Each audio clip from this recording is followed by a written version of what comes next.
नमस्कार, मैं हूं आपके साथ रेशु त्यागी। देश की बात में आप सभी का स्वागत है। सबसे पहले बात मोदी कैबिनेट के बड़े फैसले की। पीएम मोदी की अध्यक्षता में कैबिनेट मीटिंग हुई।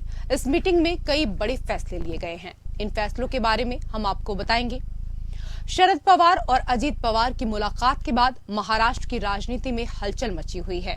हम आपको बताएंगे शरद पवार को मिले उस ऑफर के बारे में जिसने उद्धव और कांग्रेस की बेचैनी को बढ़ा दिया है। दिल्ली में अधिकारों की जंग फिर से छिड़ गई है।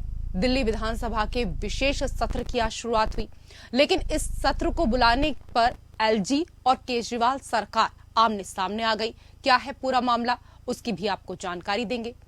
वहीं अदालत की खबरों पर हमारी नजर रहेगी। सुप्रीम कोर्ट ने मथुरा में श्री कृष्ण जन्मभूमि के पास अतिक्रमण हटाने पर क्या आदेश सुनाया है, वो भी आपको बताएंगे। साथ ही बताएंगे कि सुप्रीम कोर्ट में अनुच्छेद 370 को चुनौती देने वाली याचिकाओं पर सुनवाई में क्या क्या हुआ है। तो शुरू करते हैं देश की बात का सफर।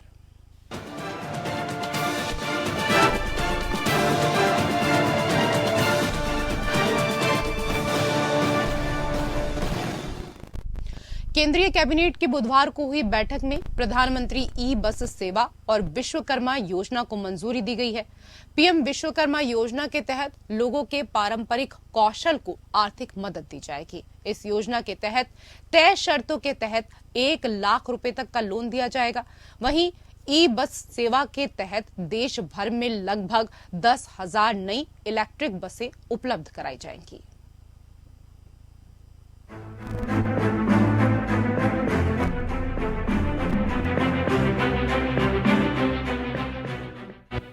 बुधवार को केंद्रीय मंत्रिमंडल की बैठक में कई बड़े फैसले लिए गए। पीएम मोदी की अध्यक्षता में मीटिंग के बाद केंद्रीय मंत्रिमंडल के फैसलों के बारे में जानकारी देते हुए केंद्रीय मंत्री अनुराग ठाकुर ने कहा कि पीएम ई बस सेवा को मंजूरी दे दी गई है। उन्होंने कहा कि इस पर 57,613 करोड़ रुपए खर्च किए जाएंगे। देश भर में लगभग 10,000 नई इलेक्ट्रिक बसें उपलब्ध कराई जाएंगी। 57,613 करोड़ रुपयों में से 20,000 करोड़ रुपए केंद्र सरकार देगी। आज केंद्रीय मंत्रिमंडल की बैठक हुई जिसमें भारत के शहरों के लिए ग्रीन मोबिलिटी को मद्देनजर रखते हुए, पर्यावरण को ध्यान में रखते हुए, वर्तमान और भविष्य के ट्रांसपोर्टेशन के लिए एक बहुत महत्वपूर्ण निर्णय किया गया है जो ministry of housing and urban affair से जुड़ा हुआ है। अनुराग ठाकुर ने कहा कि ये योजना 3 लाख और उससे अधिक आबादी वाले शहरों को कवर करेगी। इस योजना के तहत पब्लिक प्राइवेट पार्टनरशिप मॉडल पर 10,000 ई बसों के साथ सिटी बस संचालन किया जाएगा। ये योजना 10 वर्षों तक बस संचालन का समर्थन करेगी। वहीं केंद्रीय आईटी मंत्री अश्विनी वैष्णव ने बताया कि पीएम मोदी ने अपने स्वतंत्रता दिवस के भाषण में कारीगरों के लिए विश्वकर्मा योजना की घोषणा की थी। कैबिनेट ने 13,000 करोड़ रुपए की विश्वकर्मा योजना को मंजूरी दी है। उन्होंने कहा कि इससे शिल्पकारों को 1 लाख रुपए तक का लोन 5% पर दिया जाएगा। 7 प्रोजेक्ट्स अप्रूव हुए हैं 32,500 करोड़ रुपीस के। सातों के सातों प्रोजेक्ट्स बहुत ही इम्पोर्टेंट है। देश के 9 राज्यों में 35 डिस्ट्रिक्ट्स कवर करेंगे। विश्वकर्मा योजना से 30 लाख शिल्पकार परिवारों को लाभ होगा। छोटे छोटे कस्बों में अनेक ऐसे वर्ग हैं जो गुरु शिष्य परंपरा के तहत कौशल से जुड़े कार्यों में लगे हैं। इनमें लोहार, कुम्हार, राजमिस्त्री, धोबी, फूल का काम करने वाले, मछली का जाल बुनने वाले, ताला चाबी बनाने वाले, मूर्तिकार आदि शामिल हैं, जिन्हें योजना के तहत तय शर्तों के तहत 1 लाख रुपए तक का कर्ज मुहैया कराया जाएगा। Bureau report, APN. और उधर एनसीपी चीफ शरद पवार और अजीत पवार की मुलाकात के बाद महाराष्ट्र की राजनीति में हलचल तेज हो गई है। इस मुलाकात के मायने निकाले जा रहे हैं। कहा जा रहा है कि शरद पवार को मनाने के लिए बीजेपी ने अजीत पवार के जरिए एक बड़े ऑफर की पेशकश की है। हालांकि शरद पवार ने साफ कर दिया कि बीजेपी के साथ जाने में उनकी कोई दिलचस्पी नहीं है, लेकिन महाविकास अघाड़ी में शामिल उद्धव ठाकरे की शिवसेना और कांग्रेस इस मुलाकात पर सवाल उठा रही है। अब खुद शरद पवार की ओर से बेटी सुप्रिया ने ऑफर मुद्दे पर सफाई दी। उन्होंने साफ शब्दों में कहा कि कोई ऑफर नहीं दिया गया है।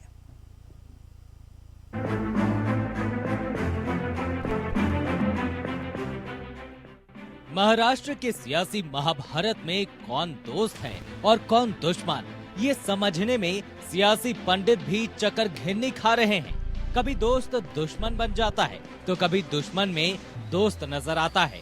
हर पल महाराष्ट्र की सियासत रंग बदल रही है। अब शरद पवार और उनके भतीजे अजीत पवार के बीच बिजनेसमैन अतुल चौड़िया के घर सीक्रेट मीटिंग ने एक बार फिर महाराष्ट्र की राजनीति में कई अटकलों को हवा दे दी है। सीक्रेट मुलाकात पर शरद पवार ने भले ही साफ कर दिया हो कि बीजेपी के साथ जाने वालों के साथ उनका कोई संबंध नहीं है, न ही महाविकास अघाड़ी में कोई भ्रम है, लेकिन सच तो ये है कि पवार के एक्शन से भ्रम बढ़ता ही जा रहा है। अब अघाड़ी के सहयोगी कांग्रेस के नेता और पूर्व सीएम पृथ्वीराज चौहान ने दावा किया है कि बीजेपी ने अजीत पवार के जरिए शरद पवार को बड़े ऑफर की पेशकश की है। बीजेपी ने शरद पवार को केंद्र में कृषि मंत्री बनाने और नीति आयोग के अध्यक्ष पद का ऑफर दिया है। इसके अलावा सांसद सुप्रिया सुले और विधायक जयंत पाटिल को मंत्री बनाने की भी पेशकश की गई है। अब इन अटकलों पर शरद पवार की बेटी सुप्रिया सुले ने जवाब दिया है।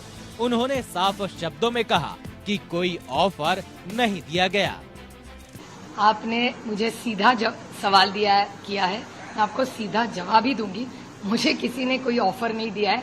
सिर्फ 15 अगस्त का एक बड़ा सेल चल रहा है बहुत जगह, तो इसलिए कुछ महंगाई इतनी बढ़ी है तो शक्कर आटा कुछ सेल चल रहे बहुत सारे ग्रोसरी स्टोर्स में, मैंने पेपर में पढ़ा, वो ऑफर मुझे पता है, बाकी कोई ऑफर मुझे नहीं। वहीं महाराष्ट्र विधानसभा में नेता विपक्ष विजय वडेट्टीवार ने बड़ा दावा किया है। उन्होंने कहा कि अजीत पवार को पीएम मोदी ने एक शर्त पर महाराष्ट्र का सीएम बनने का वादा किया है।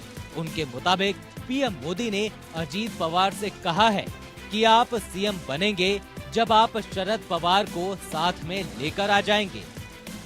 दरअसल भतीजे अजीत पवार और चाचा शरद पवार के बीच बैठकों के दौर से महाविकास अघाड़ी में शामिल उद्धव की शिवसेना और कांग्रेस दोनों ही आशंकित हैं। शिवसेना उद्धव गुट ने अजीत पवार के बार बार मुलाकात करने पर शरद पवार पर निशाना साधा।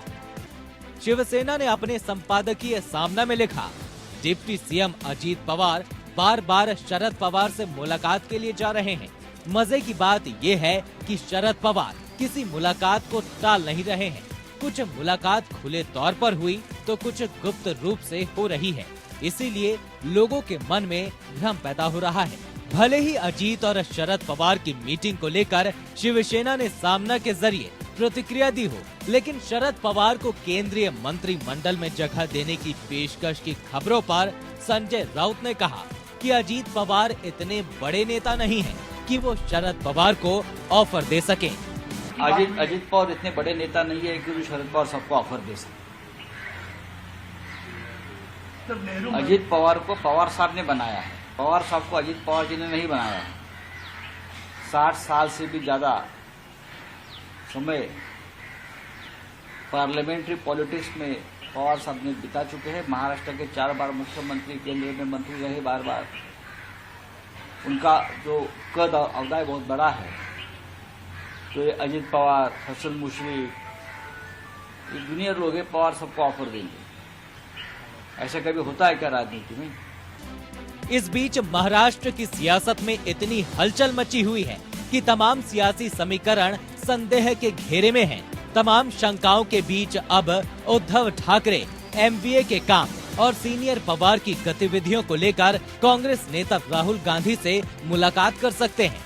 इससे पहले रविवार को ही महाराष्ट्र कांग्रेस के अध्यक्ष नाना पटोले ने उद्धव ठाकरे और राज्यसभा सांसद संजय राउत के साथ लंबी बैठक की थी। अब खबरें आ रही हैं कि राष्ट्रवादी कांग्रेस पार्टी यानी एनसीपी में जारी उठापटक के बीच उद्धव ठाकरे और कांग्रेस बगैर पवार के ही चुनावी मैदान में उतरने के लिए तैयार हैं। खबर ये भी है कि कांग्रेस ने अपने पर्यवेक्षकों को महाराष्ट्र के सभी 48 लोकसभा सीटों पर जानकारी जुटाने के लिए कहा है। हालांकि अब तक आगे की योजनाओं को लेकर शिवसेना, यूबीटी और कांग्रेस ने आधिकारिक तौर पर कुछ नहीं कहा है। दरअसल एनसीपी में बगावत के बाद चाचा शरद पवार और भतीजे अजीत पवार के बीच ये चौथी मुलाकात है। लिहाजा महाराष्ट्र की राजनीति में शरद पवार सवालों के घेरे में हैं।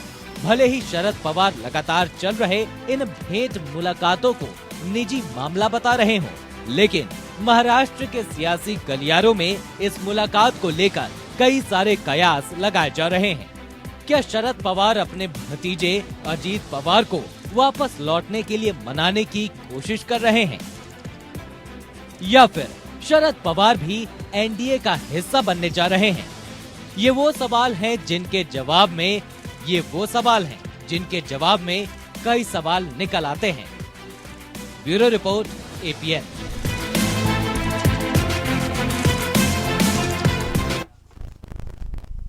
और उधर दिल्ली में अधिकार की जंग खत्म होने का नाम नहीं ले रही है।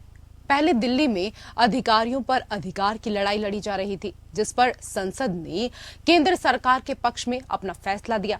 दिल्ली सेवा बिल पर राष्ट्रपति की मंजूरी के बाद इसे कानून का रूप मिल गया।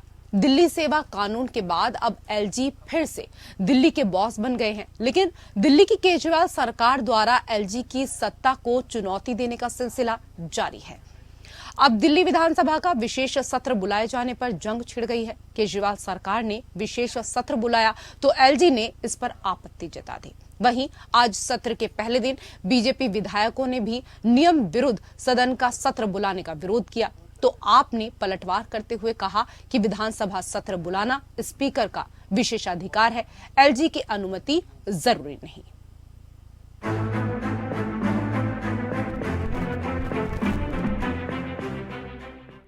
दिल्ली विधानसभा के 2 दिवसीय विशेष सत्र की कार्यवाही सुबह 11 बजे शुरू होते ही सदन में हंगामा मच गया। सदन की कार्यवाही शुरू होते ही सत्ता पक्ष और विपक्ष के बीच तू मैं शुरू हो गया। सत्र बुलाने को लेकर एलजी की आपत्ति के बाद बीजेपी विधायकों ने भी नियम विरुद्ध सदन का सत्र बुलाने का विरोध किया। डिप्टी स्पीकर राखी बिरलान ने कहा कि ये विधानसभा स्पीकर का विशेषाधिकार है कि कब सत्र बुलाना है। उन्होंने कहा कि एलजी विनय सक्सेना को पता होना चाहिए कि जब तक कैबिनेट सिफारिश नहीं करती नया सत्र नहीं बुलाया जा सकता। एनसीटी अधिनियम के बजट, मॉनसून और शीतकालीन सत्र जैसा कोई प्रावधान नहीं है। इस तरह से सत्र बुलाने की कोई अनिवार्यता नहीं है। डिप्टी स्पीकर राखी बिरलान ने सदन में हंगामा मचा रहे विधायकों से कहा कि विधानसभा कोई राजनीतिक अखाड़ा नहीं है, न ही हम इसे ऐसा होने देंगे। वहीं विधानसभा में प्रतिपक्ष के नेता और बीजेपी विधायक रामवीर सिंह बिधूड़ी ने कहा, आप सरकार अपने अधिकार क्षेत्र से बाहर के मसले पर सदन में परिचर्चा कराना चाहती है। ये पूरी तरह से तय नियमों के खिलाफ है। उन्होंने कहा कि स्पीकर दिल्ली से जुड़े मसलों पर बहस कराए। देखिए, मैंने दिल्ली विधानसभा के स्पीकर से आग्रह किया कि सत्र को 10 दिन का उनको करना चाहिए। हमारे सभी विधायकों ने दिल्ली विधानसभा सेक्रेटेरिएट में नियमों के अनुसार 12 नोटिस दिए हैं। हम चर्चा चाहते हैं। मुख्यमंत्री ने जो अपने लिए शीश महल बनाया है सभी नियमों का उल्लंघन करके। वहीं दिल्ली सरकार में मंत्री सौरभ भारद्वाज ने कहा कि बीजेपी विधायकों को लगता है कि सदन के सत्र का संचालन गलत तरीके से हो रहा है, तो उन्हें लोकसभा और राज्यसभा जाना चाहिए। वहां जाने के बाद उन्हें पता चलेगा कि संसद में विपक्ष के साथ कैसा व्यवहार किया जाता है। उन्होंने कहा कि दिल्ली विधानसभा में अभी भी लोकतंत्र कायम है, जबकि संसद में लोकतंत्र मर चुका है। देखिए, वैसे तो समिति इसकी जांच करेगी, मगर मोटे तौर पे दिल्ली सरकार के पास पैसे की कमी नहीं है, ना बजट की कमी है, मगर अलग अलग षड्यंत्रों के तहत दिल्ली जल बोर्ड के बजट को रोका जा रहा है। दिल्ली जल बोर्ड के अंदर फंड की कमी करी जा रही है और इससे दिल्ली के जो सामान्य लोग हैं उनके यहाँ पानी की दिक्कतें हैं, सीवर लाइन बदलने की दिक्कतें हैं, नए ट्यूबवेल लगाने हैं, टैंकर्स के लिए पैसा चाहिए होता है, एसटीपी प्लांट्स बन रहे हैं, यमुना को साफ करने के लिए बड़ी बड़ी ट्रंक सीवर लाइन्स की सफाई का काम है। इस दौरान दिल्ली विधानसभा में आप विधायक मोहिंदर गोयल ने उपराज्यपाल को लेकर तंज कसा और चुनाव लड़ने की चुनौती दे डाली। उन्होंने कहा कि अगर एलजी चुनाव लड़ना चाहे तो मेरी सीट से आ जाएं। वो देश की सबसे बड़ी पार्टी के सिंबल पर चुनाव लड़ ले, उनकी जमानत जब्त हो जाएगी। वहीं बीजेपी ने केजरीवाल के सीएम आवास पर खर्च किए गए करोड़ों रुपए को लेकर भी निशाना साधा। दिल्ली विधानसभा का 2 दिवसीय विशेष सत्र 16 और 17 अगस्त तक चले, लेकिन पहले ही दिन जिस तरह से हंगामा हुआ है उसने बता दिया है कि जब आगाज ही ऐसे हैं तो अंजाम क्या होगा। Bureau report, APN news. Supreme court ने मथुरा में श्री कृष्ण जन्मभूमि के पास अतिक्रमण हटाने पर रोक लगा दी है। कोर्ट ने इस मामले में केंद्र और रेलवे को नोटिस भी जारी किया है।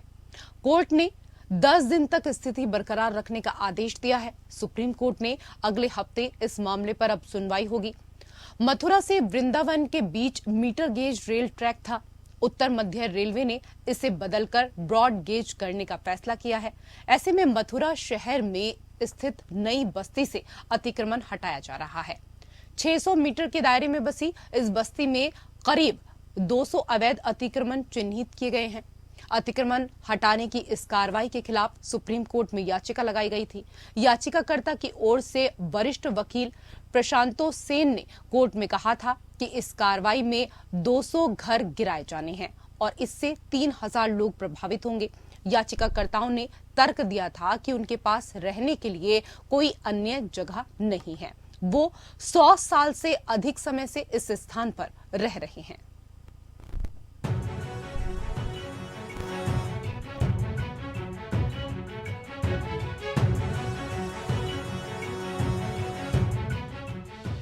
सुप्रीम कोर्ट ने मथुरा में कृष्ण जन्मभूमि के पीछे के हिस्से में रेलवे अधिकारियों द्वारा किए जा रहे अतिक्रमण तोड़ने के अभियान के संबंध में यथास्थिति बनाए रखने का निर्देश दिया है। जस्टिस अनिरुद्ध बोस, जस्टिस संजय कुमार और जस्टिस SVN भट्टी की 3 न्यायाधीश पीठ ने सीनियर एडवोकेट प्रशांतो चंद्र सेन के तर्क के बाद निवासियों को अंतरिम राहत देते हुए ये आदेश पारित किया कि अगर विध्वंस अभियान जारी रहा तो याचिका निरर्थक हो सकती है। सीनियर एडवोकेट ने पीठ से कहा, जब हमने इस अदालत से संपर्क किया तो उत्तर प्रदेश की सभी अदालतें बंद थी। इसका फायदा उठाते हुए अधिकारियों ने 100 से अधिक घरों पर बुलडोजर चला दिया। क्षेत्र में लगभग 200 घर हैं, केवल 70 से 80 घर बचे हैं। सारी बात निष्फल हो जाएगी। याचिकाकर्ताओं ने तर्क दिया था कि उनके पास रहने के लिए कोई अन्य जगह नहीं है। वे 100 सालों से अधिक समय से इस स्थान पर रह रहे हैं। पीठ ने इस संक्षिप्त दलील को सुनने के बाद नोटिस जारी किया और कहा कि 10 दिनों की अवधि के लिए यथास्थिति बने रहने दें, इसके बाद लिस्ट करें। पीठ ने संकेत दिया कि अंततः वो पक्षकारों को सिविल कोर्ट में स्थानांतरित कर सकते हैं, जहां संपत्तियों के संबंध में मुकदमे लंबित हैं। 9 अगस्त को सरकार ने उत्तर प्रदेश के मथुरा में विध्वंस अभियान शुरू किया, जिसमें कथित तौर पर नई बस्ती कृष्ण जन्मभूमि के पीछे के हिस्से में रेलवे ट्रैक के किनारे एक बस्ती में 135 घरों को तोड़ दिया गया। इन घरों को सरकारी भूमि पर अवैध अतिक्रमण के रूप में चिन्हित किया गया और जिला प्रशासन और पुलिस के साथ रेलवे की एक टीम ने कार्रवाई की। रेलवे अधिकारियों ने वंदे भारत जैसी ट्रेनों के संचालन को सुविधाजनक बनाने के लिए मथुरा से वृंदावन तक 21 किलोमीटर की दूरी को नैरो से ब्रॉड गेज में बदलने की योजना का हवाला देकर इस कदम का बचाव करने की मांग की है, लेकिन निवासियों ने नाराजगी जताई है। बस्ती के निवासियों को अपने सामान के साथ बाहर जाने की अनुमति देने के लिए 3 दिन की राहत अवधि के दौरान उनमें से कुछ ने विध्वंस अभियान पर रोक लगाने के लिए स्थानीय अदालत से संपर्क किया। हालांकि उत्तर प्रदेश में एक वकील की गोली मारकर हत्या के बाद वकीलों द्वारा की गई हड़ताल के कारण मामले पर अंतिम निर्णय नहीं हो सका। इन परिस्थितियों में स्थानीय निवासी याकूब शाह ने अनुच्छेद 32 के तहत एक रिट याचिका दायर की, जिसमें उन्होंने तत्काल सुनवाई की मांग की। शाह ने आरोप लगाया है कि विध्वंस ऐसे क्षेत्र में किया गया जहां मुख्य रूप से मुस्लिम आबादी है, जबकि जून में जारी बेदखली नोटिस के खिलाफ चुनौती मथुरा की स्थानीय अदालत में लंबित था। Bureau report.